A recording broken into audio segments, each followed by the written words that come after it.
Okay Telugu view పాయింట్కి తిరిగి స్వాగతం. 2 మెగా ఎయిర్పోర్ట్లు 2025 ప్రథమార్థంలో ప్రారంభం కాబోతున్నాయి. 2 మెగా ఎయిర్పోర్ట్లు. మామూలుగా ఎయిర్పోర్ట్లు చాలా తయారవుతుంటాయి, కానీ ఇవి ఎందుకు మెగా అంటున్నానంటే, ఒకటి ఢిల్లీకి అదనంగా, రెండోది బాంబే ఎయిర్పోర్ట్కి అదనంగా. అవే పెద్ద ఎయిర్పోర్ట్లు. అక్కడ ఇవి ఫుల్ అవుతున్నాయి అని చెప్పి మళ్ళీ కొత్త ఎయిర్పోర్ట్లు. ఇది నిజంగా చెప్పాలంటే ఎప్పుడో నా చిన్నప్పుడు నేను ఒక 15-20 సంవత్సరాల క్రితమే ముంబై ఎయిర్పోర్ట్కి వెళ్తే ఎంత ఎయిర్పోర్ట్ కంజెషన్ పైన తిరుగుతూ ఉండేది.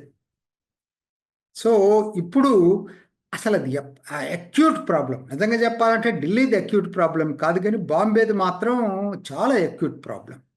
సో ఇన్నాళ్ళకి అది మొదలు పెట్టడం కాదు, కంప్లీట్ అవుతున్నాయి, ఆపరేషన్లోకి వస్తాయి. 2 షెడ్యూల్ కూడా, ఒకటి మార్చి ఒకటి ఏప్రిల్ ఉంది. మార్చి షెడ్యూల్ది ఇంకా వాళ్ళు ఏం మార్చలేదు, కానీ జరగకపోవచ్చు, ఒక 2 నెలలు అటు ఇటుగా జరగవచ్చు అది అదాని ఎయిర్పోర్టు. బట్ ఢిల్లీది మాత్రం ఫిక్స్ అయిపోయింది. ఏప్రిల్లో ప్రధానమంత్రి ఇనాగ్రేట్ చేయబోతున్నాడు Delhi airport, international airport. So వీటి వివరాలు ఏంటో ఒక్కసారి చూద్దామండి. ఎందుకంటే కంపేర్ చేసి చూసుకుంటే మనకి బెటర్ అవుతుందని చెప్పి రెండింటిని నేను మీకు స్లైడ్స్ ద్వారా ఇచ్చాను.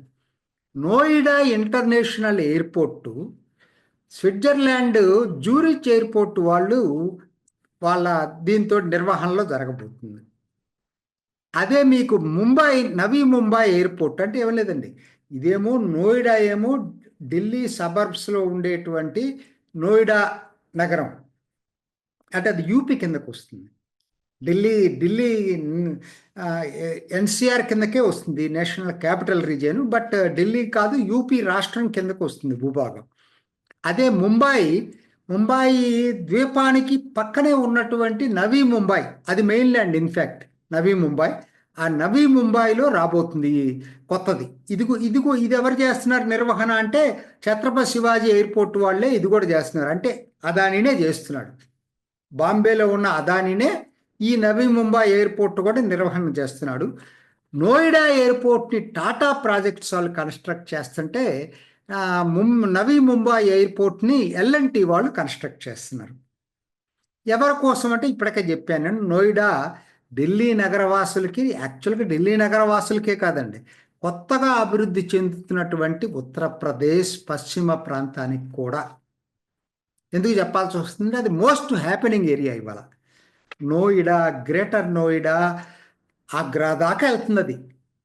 ఆ కారిడార్ అంత పెద్ద డెవలప్మెంట్ జరుగుతూ ఉంది యమునా ఎక్స్ప్రెస్ వే పక్కనే.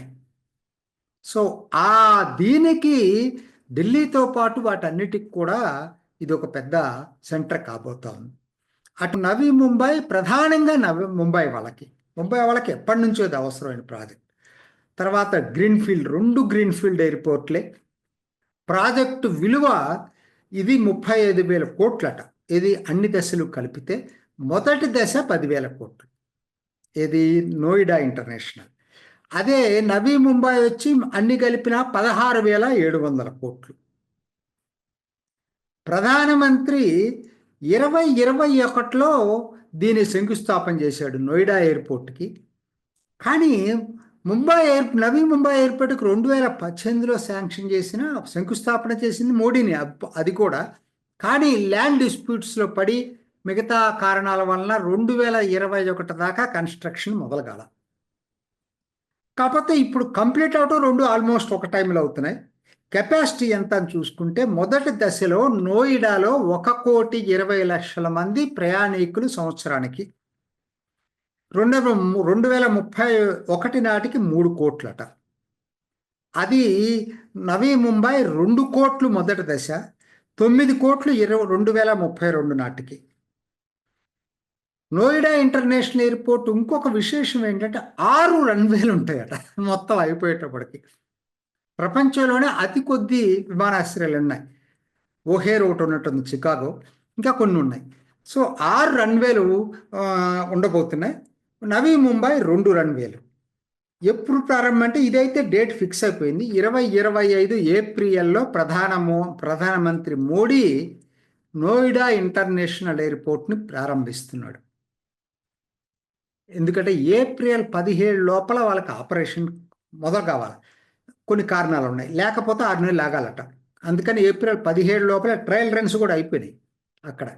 ఇంతవరకు ఇక్కడ ట్రయల్ రన్ కాలేదు నవీ ముంబై, కానీ వాళ్ళు షెడ్యూల్ మార్చలా. 2025 మార్చి అని పెట్టుకున్న షెడ్యూల్ మార్చలేదు. నేను అనుకోవడం కొన్ని నెలలు వాయిదా పడే అవకాశాలు అయితే ఉన్నాయని అనుకుంటున్నాను.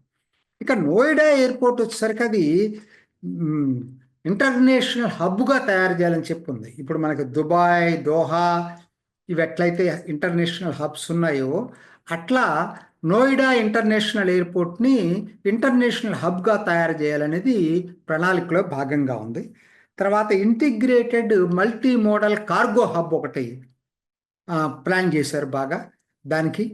తర్వాత అసలు దానికి కనెక్షన్ కూడా ఎట్లా ఉంది, త్వరలోనే ఢిల్లీ నుంచి వారణాసికి సర్వే జరుగుతూ ఉంది ఇప్పుడు బుల్లెట్ ట్రైన్ కోసం. దాని స్టాప్ ఒకటి నోయిడా ఇంటర్నేషనల్ దగ్గర ఉంటుంది. ఆర్ఆర్టీఎస్ వస్తూ ఉంది. రకరకాల మెట్రో గ్రేటర్ నోయిడాకి మెట్రో కనెక్షన్ రాబోతుంది రకరకాలుగా దానికి. ఎందుకంటే నోయిడా ఎయిర్పోర్ట్కి ఎందుకు ఇందాకనే చెప్పాను కదా, యూపీ ఫిలిం నగర్ వస్తుంది, అక్కడ పెద్ద ఫిలిం నగర్. గ్రేటర్ నోయిడా అందరికి తెలిసిందే, ఇవాళ అక్కడ mobile factories, data centres most happening area అండి. దానికి ఇది నోయిడా ఇంటర్నేషనల్ ఎయిర్పోర్ట్ జత అయితే ఇంకా యూపీ అభివృద్ధికి అంగలేస్తే వెళ్ళిపోతుంది. దాన్ని ఆపటం కూడా ఎవరు సాధ్యం కాదు కూడా. ఇప్పటికే ఈ సంవత్సరం 25 లక్షల కోట్ల నుంచి జీడిపి ఉత్తరప్రదేశ్ లాస్ట్ ఇయర్ 23-24కి 25 లక్షల కోట్ల ఉన్న జీడిపిని ఒకే ఒక్క సంవత్సరం 32 లక్షల కోట్లకు తీసుకెళ్ళబోతున్నాడు యోగి ఆదిత్యనాథ్. ఈ నోయిడా ఇంటర్నేషనల్ ఎయిర్పోర్టు కనుక ప్రారంభమైతే ఇంకా పెరుగుతుంది. దాని యొక్క ఆ ఫాస్ట్ ఇంకా ఫాస్టర్గా అభివృద్ధి అయ్యే అవకాశం ఉంది. 2 గేమ్ చేంజర్స్ అండి నా దృష్టిలో. అటు నోయిడా ఇంటర్నేషనల్ ఎయిర్పోర్ట్, ఇటు నవీ ముంబై ఇంటర్నేషనల్ ఎయిర్పోర్ట్, ఈ 2 కూడా దేశంలో ఇంటర్నేషనల్ ఏవియేషన్ పటంలో భారత్ని అగ్రగామిగా నిలబెట్టడానికి ఈ 2 కూడా ఉపయోగపడబోతున్నాయి. అది అతి కొద్ది నెలల్లో 2025 ప్రథమార్థంలోనే ఈ 2 మెగా ఇంటర్నేషనల్ ఎయిర్పోర్ట్స్ ప్రారంభం కాబోతున్నాయి. ఇది ఈనాటి ఓకే తెలుగు వ్యూ పాయింట్. మరొక ఎపిసోడ్లో మళ్ళీ కలుసుకుందాం. నమస్తే. చూసారు కదండి, మరి ఈ వీడియో కనుక మీకు నచ్చినట్లయితే ఒక లైక్ కొట్టేసి మీ అభిప్రాయాన్ని కూడా కామెంట్ బాక్స్లో తెలియజేస్తూ ఇలాంటి ఇంట్రెస్టింగ్ అప్డేట్స్ కోసం మా ఛానల్ని సబ్స్క్రైబ్ చేసుకోండి.